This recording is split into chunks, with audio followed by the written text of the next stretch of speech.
Tiga polisi Makassar diperiksa Propam usai diduga melakukan penganiayaan hingga Darmawan tewas. 3 anggota Jatantras Polrestabes Makassar, Sulawesi Selatan yang diduga melakukan penganiayaan terhadap Darmawan, warga Jalan Bunga Ejaya hingga tewas kini telah diperiksa Propam. Hal itu diungkapkan Kasat Reskrim Polrestabes Makassar AKBP Ridwan JM Huta Gaul saat memberikan keterangan ke awak media di Mapolrestabes Makassar terkait tewasnya Darmawan pada Rabu 23 Agustus 2023. Anggota sudah saya sampaikan agar langsung menyerahkan diri ke Propam dan untuk ditindaklanjuti oleh Propam, kata Ridwan. Ridwan menuturkan jika ketiga anggotanya betul terbukti melakukan penganiayaan hingga korban meninggal dunia. Dia mengaku sepenuhnya menyerahkan kasus tersebut ke Propam untuk diproses lebih lanjut. Ridwan juga mengungkapkan pihak keluarga korban sudah membuat laporan atas insiden yang menimpa Darmawan.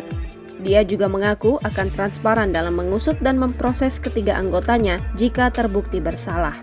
Sebelumnya diberitakan Kasat Reskrim Polrestabes Makassar, Sulawesi Selatan, AKBP Ridwan JM Huta Gaul mengklarifikasi dugaan tewasnya Darmawan yang diduga dianiaya oleh 3 oknum anggotanya. Ridwan mengatakan Darmawan adalah seorang residivis pencurian handphone dengan 7 laporan polisi. 6 LP di Polrestabes Makassar dan 1 LP di Polres Pelabuhan Makassar. Pelaku merupakan residivis tahun 2021 kasus pencurian handphone, adapun pencurian 6 LP semuanya pencurian handphone. Ridwan menjelaskan pelaku diduga tewas saat 3 oknum anggota Jatantras Polrestabes Makassar akan melakukan penangkapan terhadap korban. Di mana saat proses penangkapan, pelaku disebutkan pesta minuman keras, kemudian melakukan perlawanan terhadap polisi. Lebih lanjut, pelaku juga sangat lihai saat akan ditangkap sehingga membutuhkan informasi yang tepat dalam mengamankan pelaku. Ridwan menyebut saat 3 anggota Jatantras meringkus pelaku, masyarakat sempat ikut melakukan penyerangan terhadap ketiga anggotanya.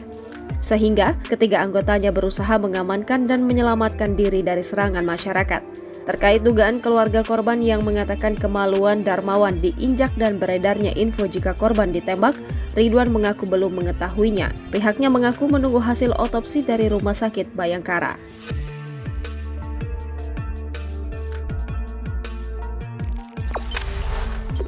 Jangan lupa subscribe, share, komen, dan like ya!